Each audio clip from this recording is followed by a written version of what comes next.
Ladies and gentlemen, we now present George Edwards in Dr. Jekyll and Mr. Hyde.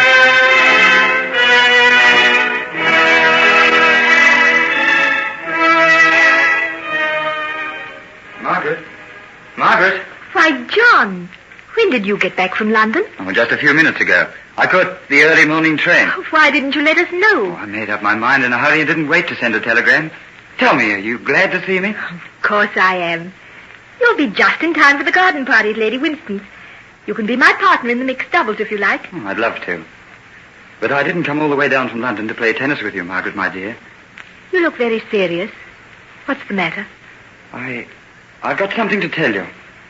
Shall we go for a walk through the garden? Yes, by all means. I was just going out when you called me. I wanted to pick some delphiniums for your mother's room. You don't know how much I love to see you so much at home down here, Margaret. You just seem as though you belong. Your mother and father make me feel that way.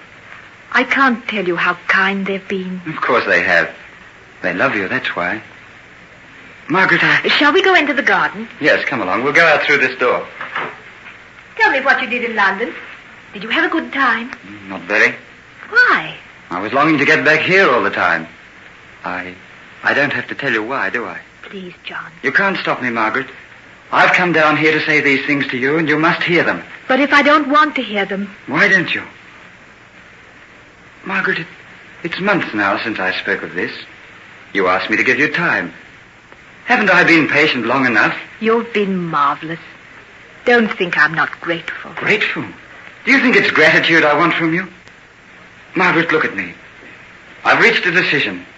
I'm not going to stand by and see you let the best years of your life go by for the sake of a man who I really believe is absolutely worthless. Why do you say that? Because of certain things I heard in London.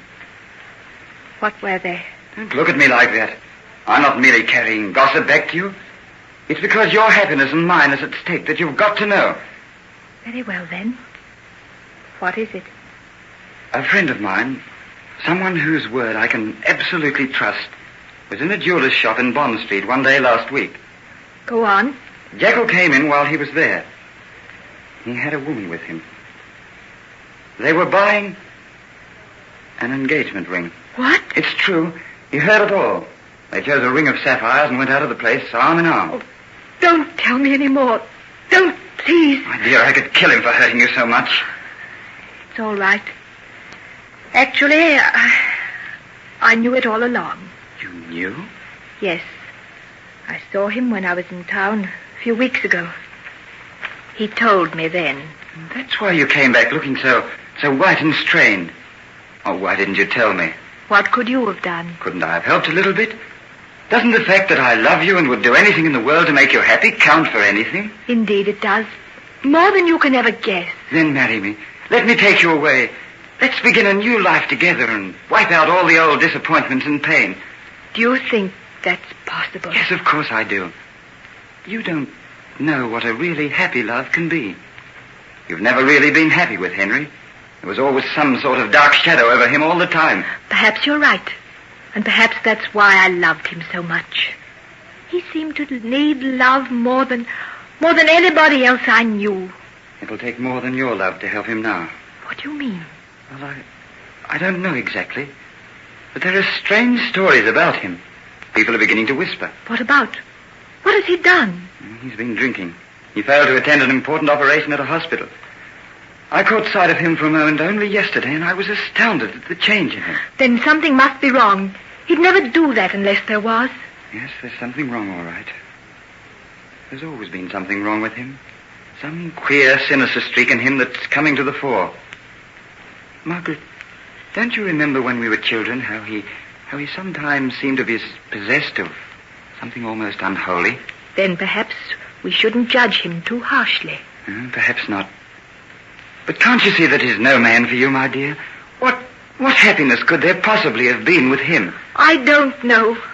I just know that he seemed to possess me body and soul. And I'd have done anything for him. Gone anywhere he wished. But that's all over now, isn't it? He's going to marry someone else. Yes. All over. And you? Aren't you going to marry someone else? Someday? I suppose so. Then let it be soon. Don't let the time slip by. Oh, how can I take so much from you and give so little in return? I'll be content.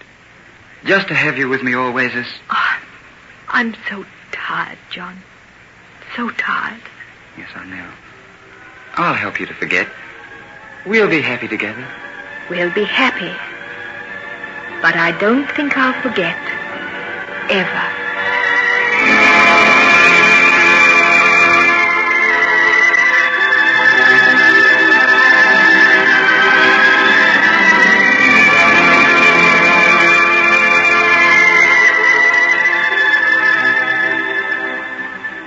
Helen, will you talk to me for a while? Oh, yes, Henry. I've come to tell you that I've reached a big decision about you. I'm going to send you away to my house in the country. What do you mean? What are you going to do with me when I'm there? You needn't be afraid, my dear. I won't go with you. I'm going to remain here. There'll just be you and your mother and the servants to wait on you. Why are you doing this, Henry? Because I can't pretend to you any longer. You were right, Helen.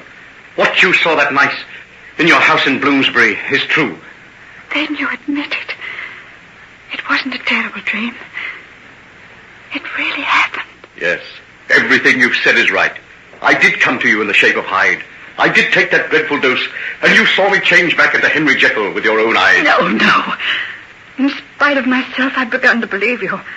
I've begun to think that it wasn't possible. I know that. But something happened last night that makes it impossible for me to go on deceiving you. Henry, you look terrible.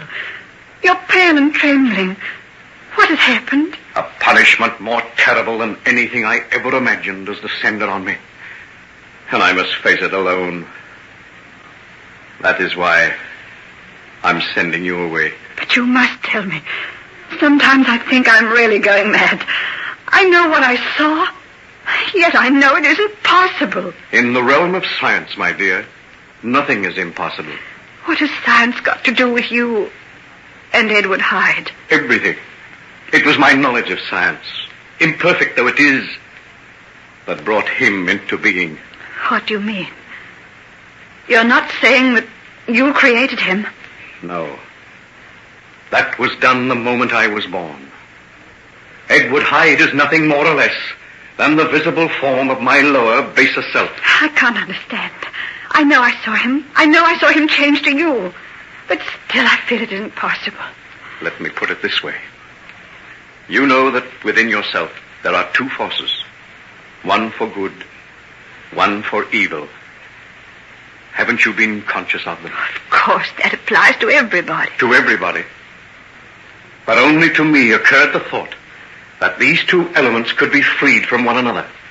The evil to follow his inclinations, the good to pursue his highest ideals, without the constant urge to abandon the austere path of the spirit and indulge to the full the flesh. Henry, when I hear you speak like that, when I see your face as it is now, all the horror of the past few days vanishes.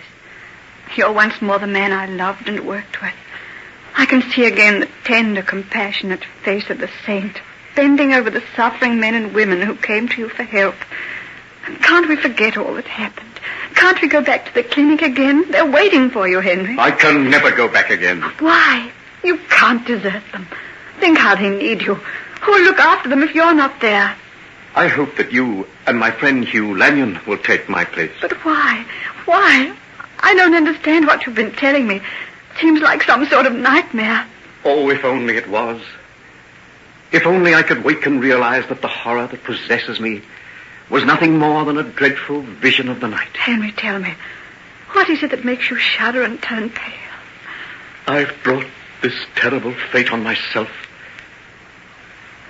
Therefore, I must endure it alone. But what is it? What? In the beginning, it was Jekyll who was stronger than Hyde. And now it is the other way. Hyde is the master. I am now his slave. But how? He takes possession of me any time he likes. No. At one time, he could only appear when I took the medicine. Now I have to take it to change myself back into Jekyll. Oh. It happens more and more frequently. I have to take stronger and stronger doses, even to the danger of my life. Henry, no. Oh, no. Oh, don't cry, dear. Don't cry, dear. I had no right to tell you.